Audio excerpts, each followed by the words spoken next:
The North Atlantic, a volatile, freezing expanse of water stretching from the coast of Maine to the maritime provinces of Canada. It is an environment hostile to human survival, yet beneath these churning gray waves lives a creature that has become the worldwide symbol of culinary opulence. The American lobster, Homarus americanus, a bottom-dwelling scavenger, an arthropod armored in calcified shell, and a biological marvel capable of living for a century. Once considered food for prisoners and fertilizer for fields, it is now one of the most expensive proteins on Earth. But the journey from the ocean floor to the white tablecloth is a logistical tightrope walk. This is an animal that begins to die the moment it leaves the water. To process it at an industrial scale requires a supply chain that defies the laws of nature.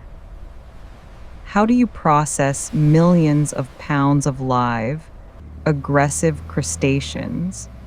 How do you use physics to separate raw meat from the shell without a knife? And how do you freeze a living creature so fast that it wakes up in the future, tasting as fresh as the day it was caught? From the trap to the tray, this is the mega process of the king of seafood. Our story begins in the cold, pre-dawn darkness of the Gulf of Maine. Unlike chicken or beef, which are farmed in controlled environments, the lobster industry is one of the last great wild hunts. There are no hatcheries here. Every single lobster processed in the mega factory is caught by an independent captain. The tool of the trade is the wire trap, a rectangular cage made of vinyl-coated steel mesh.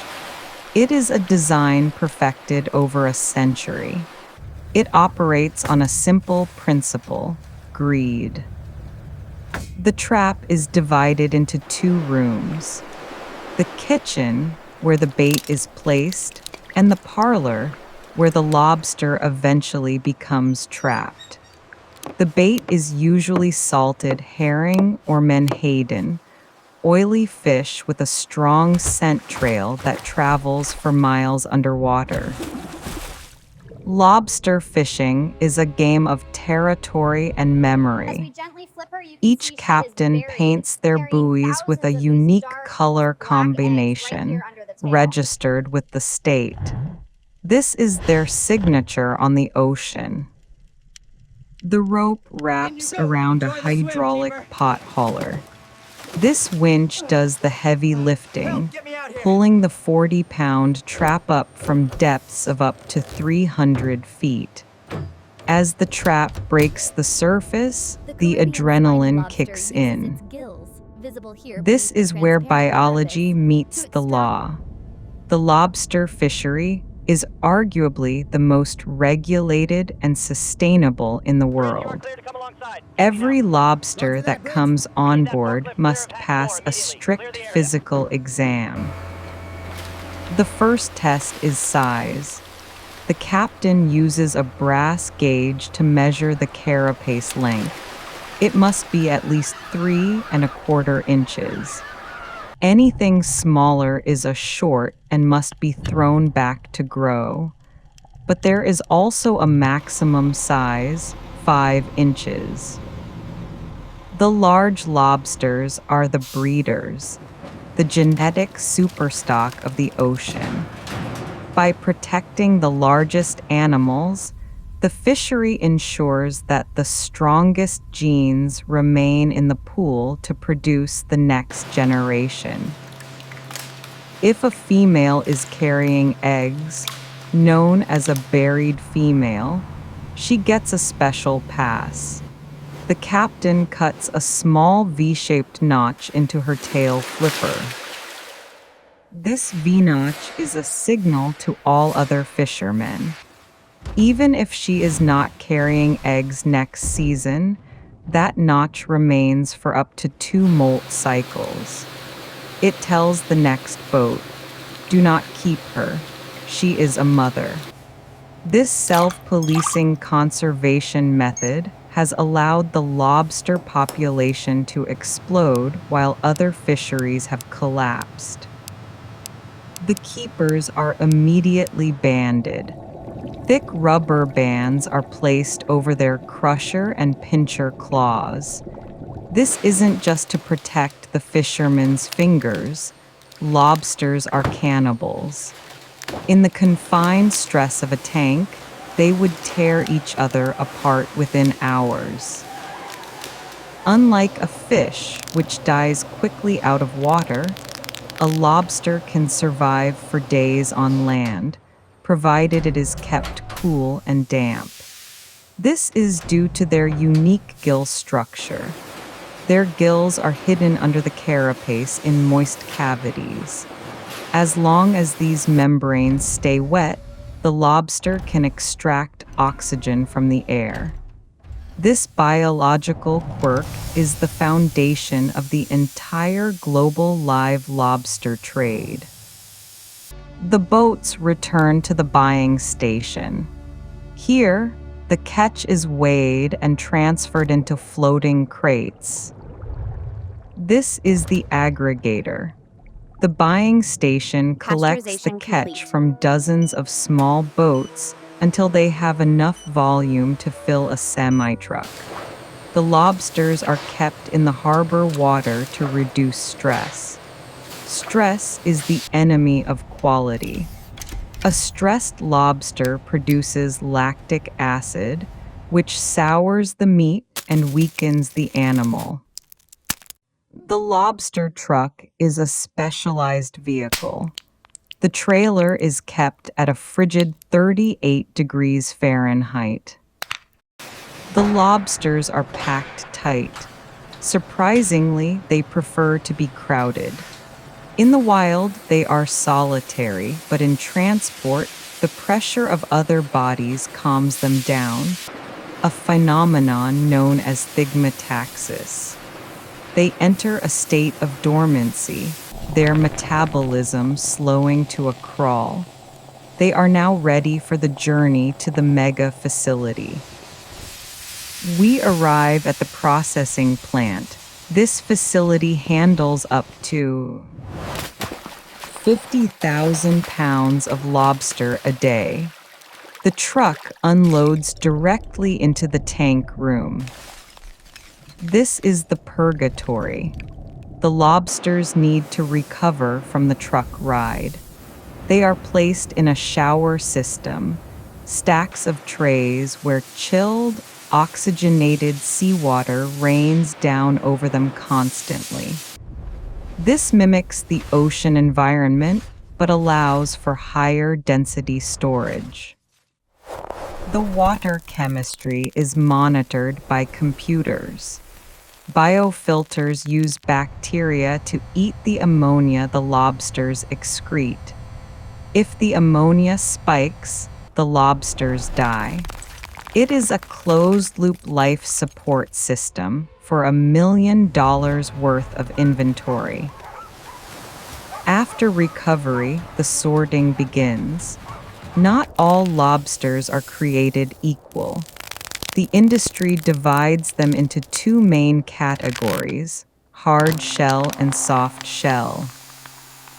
Lobsters grow by molting, shedding their old shell to grow a larger, paper-thin one underneath. A new shell lobster has sweet meat but is full of water and cannot survive long-distance shipping. These go to the local fresh market. The hard shells, those that haven't molted recently, are packed with meat and are tough enough for the factory process. For decades, the only way to get meat out of a lobster was to cook it first. but cooking binds the meat to the shell. Today, we use physics. This is the HPP machine, high pressure processing. The lobsters are placed inside a water-filled chamber. The machine pressurizes the water to an astronomical 87,000 pounds per square inch. To put that in perspective, that is 6 times the pressure at the bottom of the Mariana Trench. The pressure is transmitted instantly through the shell. It doesn't crush the lobster because water is incompressible. Instead, it causes the connective tissue holding the raw meat to the shell to dissolve instantly.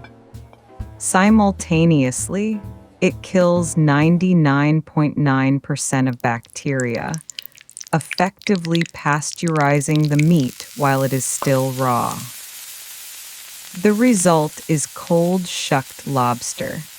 Workers can now slide the raw tail meat out of the shell in one perfect piece. The claw meat, usually impossible to remove raw, slides out like jelly. Notice the color. Raw lobster meat isn't white, it's a translucent bluish gray. This is due to hemocyanin, the copper-based protein in their blood. It will only turn white and red when heat is applied. For the cooked product line, the lobsters skip the HPP and go to the blancher. This is a continuous steam tunnel. The chemical change is instantaneous. The heat breaks the bond between the shell pigment and the protein crustacyanin. The blue-black color disappears, revealing the bright red pigment underneath. The meat turns opaque and firm. Just like the tuna factory, the cooking must be stopped immediately. The red lobsters plunge into a slush ice bath to arrest the cooking process. If they stay hot, the meat becomes rubbery and tough. To lock in the freshness for global export, we use cryogenics. Mechanical freezers are too slow. They create large ice crystals that tear the delicate meat fibers. Instead, this facility uses liquid nitrogen. At minus 320 degrees Fahrenheit, the freeze is instant. The water inside the lobster cells turns to ice so quickly that the crystals are microscopic. This preserves the cellular structure. When you thaw this lobster 6 months later in Tokyo or Las Vegas, the texture will be indistinguishable from fresh catch. There is one final step before packaging: the glaze. The frozen lobsters pass through a waterfall of cold water. Because the lobster is super frozen, the water freezes instantly on contact, creating a thin, protective shell of ice. This glaze is armor. It prevents freezer burn, oxidation caused by air reaching the meat. The tails are vacuum sealed in heavy gauge plastic. Automated weighers sort them by the ounce. 4-ounce tails for supermarkets, 10-ounce tails for steakhouses. From the loading dock, the luxury cargo disperses. Live lobsters are packed in wet newspaper and styrofoam, flown overnight to Shanghai and Paris. Frozen tails are shipped by container to cruise ships and casino buffets. It is a journey of transformation. From a bottom-feeding scavenger in the dark, cold Atlantic to the centerpiece of a celebration dinner. The lobster industry is a paradox. It relies on old world fishing methods, wooden traps, and generational knowledge, combined with space age freezing technology and global logistics.